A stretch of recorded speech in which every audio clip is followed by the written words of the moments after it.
Hello and welcome to another Questtec Tech Talk. As always, our goal here is to create a place for conversations from leading experts in their field and share their experiences on level applications and solutions. We've got a special one today. We've got a visitor, the owner of PTS Power, Scott Baumann, on a Zoom call today with us. Scott has been a unique partner for us in the fact that he's helped develop and implement one of our newest solutions in the field that we're going to be talking about today. PTS Power is a supplier of unique technologies designed to increase power plant system reliability as well as improve unit heat rate. Chief among these technologies is the Questtec GWR radar that we're going to be discussing. Additionally, he's developed innovative solutions including revolutionary SCR ammonia vaporization systems, which completely eliminate electric heaters and hot gas fans, as well as innovative HRSG offline deep cleaning systems proven to remove tenacious ammonia salt deposits. He's got 20 years of field experience in addition to 8 years as an INC engineer, working for two major HRSG boiler OEMs, where he specified and purchased all types of traditional steam drum level equipment. That makes him unique in this space because he specified these things as well as now helps us work on solutions and helps his customers with solutions. He's spent considerable time specifying and commissioning Questtec's advanced GWRs in the field. He's considered the house expert on the QTS level track 420, 430 that we're pairing with GWR technology, which have proven to eliminate the long-standing challenges of steam drum level inaccuracy. Today we're going to discuss those challenges and kind of set the stage for what the issue is, what the solution is, and we're going to talk about what the GWR portion handles, what our control unit handles, all in an effort to give the customer the most reliable drum level we can. So Scott is a great visitor to have with us today. He brings a unique knowledge of this solution and this industry as a whole. And I'd encourage you guys to reach out to PTS Power for anything you may have questions about. As always, thank you for joining us. If there's any topics you'd like to hear myself or Jordan cover, by all means, please let us know.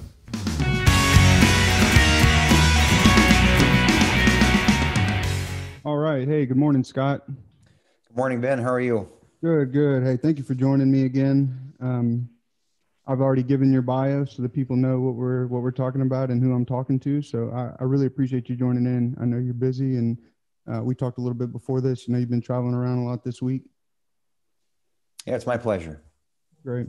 Well, today we want to dive into a little bit, and I know from being here for a while, it's definitely one of your specialties and something that you've done a lot of in the field. We have a solution here that we've been pushing with you over the past, I would say, how long has it been now? We're going back about 7 years. 7 years. And is that from inception of the concept to, hey, we think we can make this work to where we are right now? Exactly. So, around 7 years ago, we had a very important utility customer that, had the use of a particular tool, guided wave radar, that they wanted to apply for steam drum level because they were recognizing consistent errors and discrepancies between what their connectivity probe level system was indicating and what their drum level transmitters were indicating. And so they came to Questtec and said, can you guys work with us to marry this technologies using guided wave radar to bring about a more accurate and reliable drum level measurement system? Awesome. Yeah, and I think that's how so much of what's out there in the field is where it comes from, is just a problem and then trying to find a solution for it. So let's talk about the problem a little bit. We're talking specifically in the steam market. We're talking about drum level accuracy within instrumentation, I think, that's where we spend so much of our time here with our steam gauges and conductivity probes and mag gauges and control units. Specifically today, just to kind of set the stage, we are discussing our LT430 in combination with guided wave radar. It is considered a remote level indicator as far as boiler code is concerned, so it's important for our channel to remember you still have to have that sight glass. PD60 is still going to require that sight glass. Drum level inaccuracy, my assumption, or I think the field's assumption, that, this is something that has been handled. You've got DP level, you've got sight glass, you've got all these different things. Let's talk a little bit about what the problem really is in the field and what is the root cause of the inaccuracy that we're talking about. You bet. So the root cause of this, it's something near and dear to me. I mean, going back over 20 years ago as an INC engineer for the HRSG, a couple of OEMs that I worked with. Um, the fact of the matter is, inside the steam drum, we have a level of water, which is technically saturated water. So it's at pressure and it's in the process of vaporizing the steam. It's right at or near saturated temperature. So it's generally considered to be saturated water. And in the water column, to which the level gauge or the conductivity probe system, remote level indicator is installed, the upper steam connection has a flow of steam into the column, which is designed to condense and then cascade down to the lower part of the column where it cools and then eventually returns back to the steam drum. So in essence, we have a natural circulation going on of steam condensing, cooling, returning to the drum, continuously recirculating through that column. And as a side note, we like to see the upper steam connection and the upper, generally half of that water column, to be uninsulated in the field, properly, guarded for high temperature, so personnel don't burn themselves. But we like to see that uninsulated to ensure you've got a vigorous condensation of that steam and recirculation back into the drum. At any rate, because of the inherent nature of that water cascading and continually cooling as it reaches the bottom of the column to return to the drum, the density of the water in that column is greater than the density of the saturated water in the steam drum. And that tends to follow a predictable curve based on pressure and so forth, so that we can determine that by knowing and measuring the water temperature in the water column and also measuring the pressure or temperature of the steam drum, the steam side, we can actually determine what the actual offset is of the density error. And in some high pressure drums, around 2000 or more PSI, that density error may be 8, 10, 12 inches in that range is pretty common. Again, it's a function of how much subcooling effect, how much cooling effect is there. That's considered to be a subcooled water in that column. And depending also on how the column's installed. Ideally, that column's going to be installed as close as possible to the drum connections, as reasonable. Yeah, we see a lot of columns, though, that have many elbows and a lot of lineal pipe length long pipe between runs, the column and the drum. Exactly. And that just exacerbates this problem of the inaccuracy. So that's the root cause that we see over and over again in drum remote level indicators and even the sight glasses, because they're both going to reflect that subcooled water level, which again may be 8, 10, 12 inches on an HP drum, less than what the actual drum level is in the steam drum. Right. Yeah. So just to kind of further explain it or simplify it, I guess, for myself and for everybody listening, what we're looking at realistically is you've got a chamber, an external chamber on the side of the boiler, piping run and elbows and all that kind of aside. At the end of the day, you're going to have a different measurement in the column than you have in the boiler. And that's based on, the condensate flowing down and the amount of head pressure that's in that chamber. All those things are giving you an accurate level. And like Correct. You said, it's not just remote level. It's also the direct reading sight glass in a lot of cases. Right. The crazy thing for me to look at, because as you mentioned, you can really almost nail down, the inaccuracy based on pressure and temperature and some calculations. When you get up in that higher range, we deal obviously with our STB 3000. If we're dealing with an HP or any high pressure, you could be dealing with 2700 PSI. The amount of inaccuracy at that pressure is kind of astounding. It is. Yep. So, and you talk about 8 to 10 to 12 inches. And if you've got a 30-inch measuring range, that's you're almost at 50%. That's tough to get any kind of reliable measurement off of. Yeah, it's a significant error. And in fact, I've seen a number of plants where they may have perhaps a shorter than desirable visible range on their level gauge, centered on normal water level. and connectivity probes also centered, clustered around that normal water level. And the reality is, because of the density error, they may never actually see level in the level gauge or probes changed. picking up water. Absolutely. I've seen that many times on plant visits around the country. I think one of the things that's been interesting as well is I bring it up in the field is the look on some people's faces when you talk about the density error. I think there's a feeling out there that the industry doesn't really realize that they have it, or not as bad as we think it might be in some cases. Have you seen a lot of that in the field? A lot of the interesting thing, yeah, there really is. The interesting thing is that almost every plant, with very few exceptions that I've seen, are doing density compensation with their DP drum level transmitters. I know if some of the different suppliers, DCS suppliers and so forth, will have compensation algorithms built in.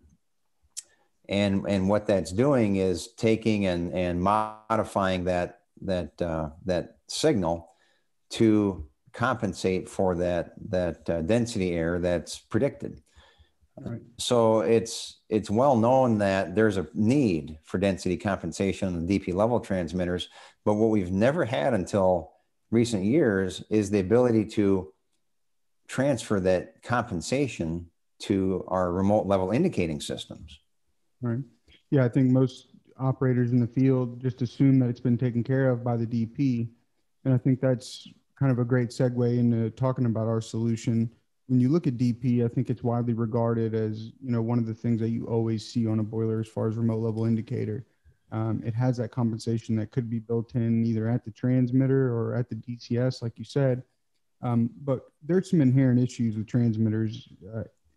Specifically, we're talking about GWR in this case as part of our solution. What are the differences or the key differences, in your mind between transmitters and their inherent issues? And then we'll get into what GWR can do as a part of the solution.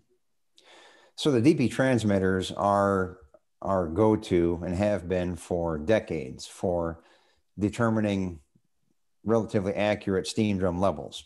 And they're used as a part of the 3-element control system. So that's an integral part of the boiler level control and feed water supply system. A few inherent issues, though, are the fact that they're a raw nerve sensor. They're literally measuring pressure from two different sides on that sensor puck in the transmitter. And because they're not directly measuring level, we are inferring drum level from differential pressure. In general terms, it's reasonably accurate, but I think every plant operator out there has seen that during startup and shutdown, very commonly, those DP level transmitter signals are all over the map. Some of them are swinging high, some of them are swinging extremely low. As the unit begins to more stabilize at a given load point, you'll see the level transmitter signals sort of pull together where they're now consistent, and they're probably plus or minus a half inch or an inch or thereabouts in terms of accuracy. The reason, though, that becomes an issue is that we typically have 3 level transmitters, and there's typically a 2 out of 3 voiding logic for unit trips and things of this nature. But the interesting thing is that typical control systems aren't taking the average of the 3 level transmitters. The way they typically control is by taking the median value. That transmitter that's in the middle, that boiler is typically controlled based on that one and hoping for the best, because the other 2 transmitters above and below may be out wandering around on their own accord. And so, for decades, we've been running boilers that are, sort of fingers crossed that median transmitter is reflecting reality. And another big issue that we really saw come up recently, especially in the southern climates that weren't as well prepared for it, is the freezing of the level transmitter sensing lines. In the northern climates, there's extensive heat tracing that's done on level transmitter sensing lines. It's not a solid solution. There's often failures of the heat tracing itself or breaks or what have you. And so typically for plants in the northern climates, it's not a question of if they're going to lose a level transmitter due to freezing, it's when. And so that's a big problem. And we especially saw that come up here, you know, a couple months ago in the South in a very dramatic way. Yeah, absolutely. I mean, I went up into Oklahoma, you know, which is traditionally a lot colder than we are down here in Yeah, Houston. And I mean, obviously, we had a ton of problems down here where I'm at. But even up there, I mean, they're more prepared than we are typically for that kind of weather. And I mean, the amount of failures that we're having because those lines are static, like you said. I mean, correct. you know, the Yep. first thing they tell you to do at your home is drain, you know, your hose Yeah. and clear that line. So if you can't do that at the unit, then you're going to have an issue at some point. Or you keep the water tap flowing to keep it from freezing. And then again, these DP level transmitter sensing lines they're static, as you mentioned, Ben. So Yeah. subject to freeze. Yeah, you were mentioning having a conversation with somebody, and you were kind of just touching on it. You know, the issues we were Mm-hmm. having here in Texas.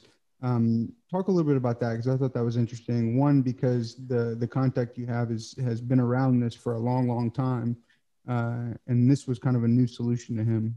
And I thought that's always Yeah, interesting to see. exactly. Yep. A boiler inspector, an HRSG inspector from a major U.S. Inspection firm. But, you know, he was taking a keen interest in the guided wave arrangement because our level system is inside of that water column. And his observation immediately was that, well, this system isn't going to be subject to freezing like the DP level transmitters are. Right. Because our water column or guided wave system is directly coupled to the steam drum, that's a massive load of heat right there. And it's Right. really a minimized risk of freezing that system. In fact, I think it's ready for release, but Questtec was going to have an integrated alarm point for freeze warning within the guided wave radar column as well. Right. Yeah, I'm not sure where we're at on that one. But I know you and Max have had those conversations because I mean I've heard a Yep. little bit about it on this end, and I think that's the cool thing about this product line is as I continue to learn more about it and we try to push it out to the channel. One, it is a real solution that's out there in the field, but Yep. two, it seems like it's been evolving, and I think what you and Max have come up with in the field kind of continues to take it back and say, okay, we can push it a step further, or okay, let's take it this direction. Um, Yeah, we're pretty excited about that. In fact, what we're seeing now, though, is a building trend in the combined cycle fleet, if you will, where we have customers that are taking action after they've been running the guided wave radar systems from Questtec for a number of years and validating the high precision of accuracy and repeatability, the absolute lack of a need for recalibration or maintenance. And they're looking at these DP level transmitters and saying, let's get rid of all of these yeah. and let's go with 3 guided wave columns and 2 out of 3 voiding logic on something that's consistent and reliable. So that we're starting to see as an increasing trend. Now, the irony is that we'll have to still keep 1 level transmitter there because the ASME code requires that if you want to isolate that local level gauge, you have to have 2 independent means of remote level indication, meaning Right. you can't have 2 level transmitters giving the same information, nor can you have 2 guided wave radars giving the same information. You have to have 2 independent means. And They're still going to go back with the DP and then just probably figure, okay, well, the thing's going to be wrong at some point. We'll deal with it when we have to. exactly. So it's quite the reverse of history at Right. this Yeah. point. So we'll keep a token DP level transmitter there as that remote indicator, which again, per code has to be continuously displayed on the screen in the control room. And that's an important thing that we always look for in the control room is asked to show the drum level from the DPs. And if the operator has to swipe a few screens to get to it, that's a failure of the test of the ASME code right there. The code is clear that that display has to be continuous. And so that's just an important little I think even tidbit with for GWR, operators.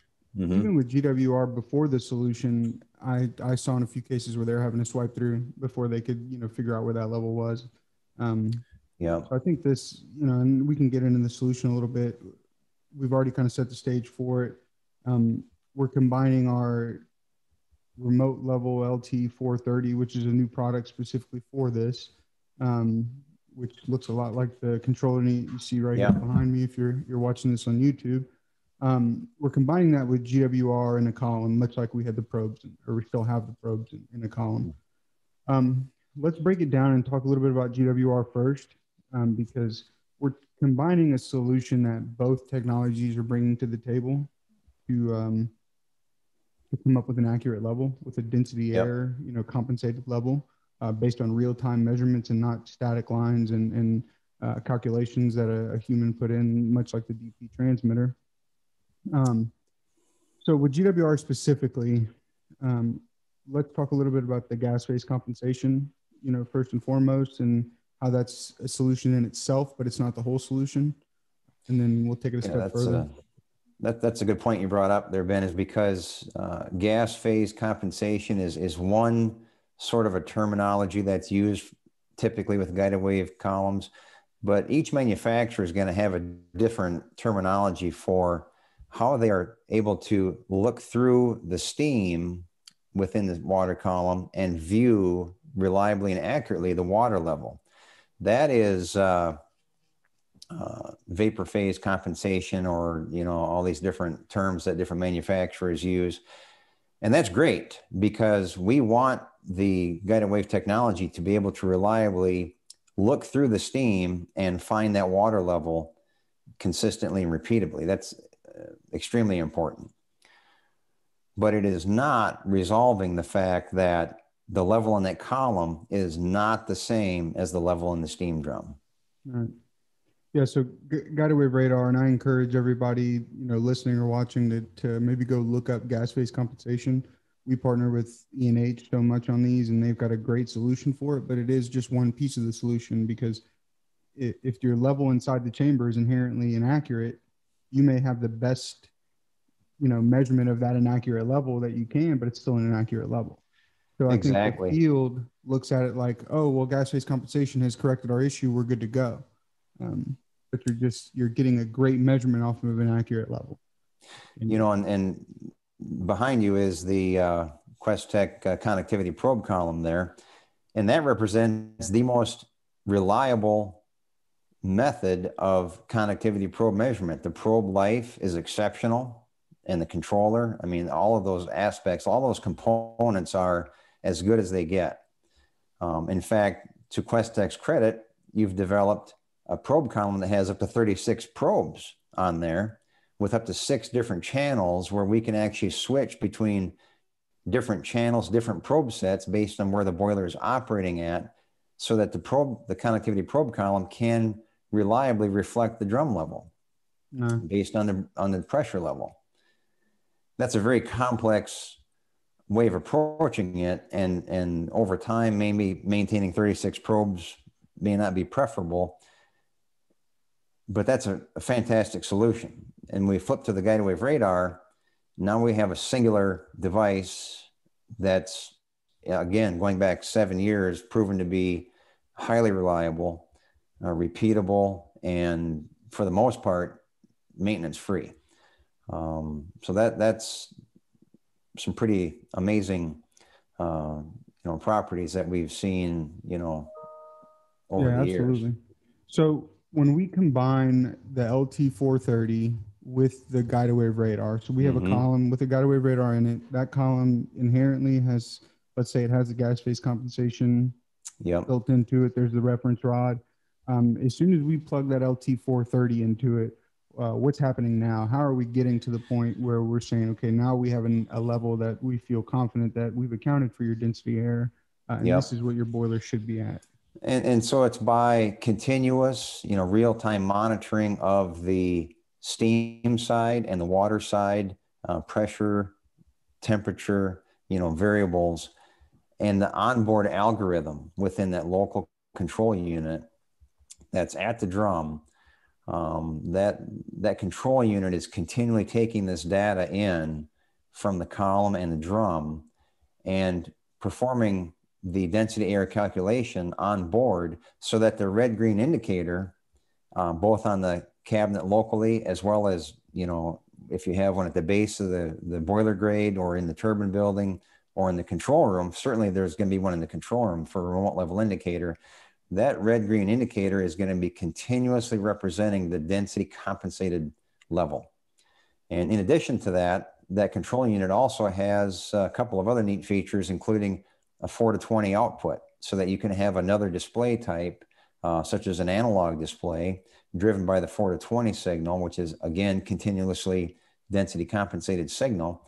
And in addition, there are 4 relays on board to perform that high water cutout, high, low, and low water cutout trip points that we commonly see tied to the connectivity probe column. So there's a lot of great technology and features packed within that control unit right there at the drum level. Yeah, absolutely. So just to kind of break down what you're talking about, we have the column, we have the GWR. When we tie in the control unit, the LT430, what they're getting inside that unit, they get a couple things out of it. They get the LED indicator on the front of the board, much like all our other control units. So you get some local visual indication.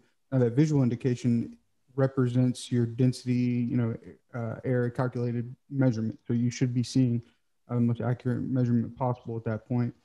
Then you have the remote display inside the control room that's usually panel mounted, somewhere. Correct. So that nobody's having to swipe through screens. Boiler inspector comes by. I'm sure that's going to be, one of the things that, they enjoy seeing. But you talk about that in combination with the, I'll call it freeze protection, just in the fact that these are less susceptible to freezing than DPs. They're not dealing with any static lines. So yeah, I think from an overall standpoint, just to kind of paint a picture for what we're talking about, I think we've done that. And my hope one more thing I'll point out too, Ben, is that connectivity probe, your traditional column system, is going to have typically a 10 LED indicator. Mm-hmm. So you have 10 lights to show and represent the level across the span of that column. In 2019, the ASME code revision required that boiler OEMs greatly expand upon the visible range of the water column, because the code language prior to that allowed for potentially very short visible ranges. Mm-hmm. And typically, the connectivity probe column was also designed with a very short visible range, if you will. In other words, those 10 LEDs oftentimes didn't have a very good resolution of the entire drum level.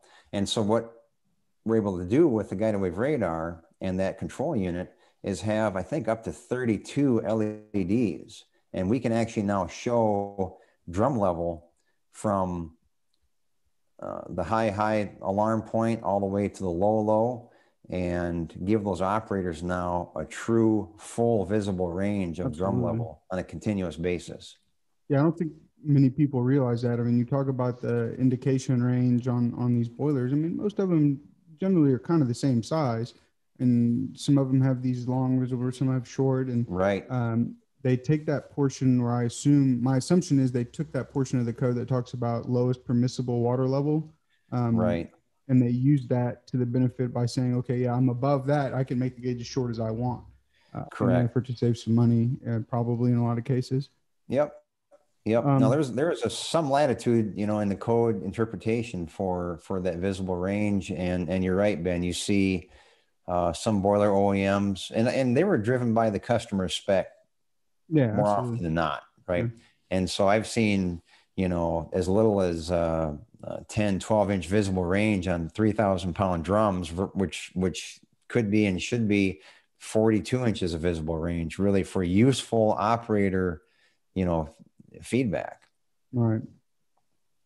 Well, Scott, man, I really appreciate it. I think it's been a great conversation. I look forward to probably having a few more down the line as we continue to see this thing hit the field. And we certainly appreciate all the input that you're having here with it and the success that you're having with it. We hope we can kind of duplicate it and spread it out. And I think some things happened this year or in 2020 that kind of set us up to really go out and push it. One is the freeze. And I know being here in Houston, we talk about it like it's a once in a lifetime event, but we've had like 3 of those in the past 4 years. So I can't say that we won't see it again. So And thanks a lot. Really Yeah, no, I appreciate it. appreciate that, and we're happy to support, plants and customers with any sort of training or code compliance evaluations or troubleshooting, anything along those lines as well. Yeah, absolutely. And if you guys are listening, I think you get a sense for Scott's knowledge base of this industry.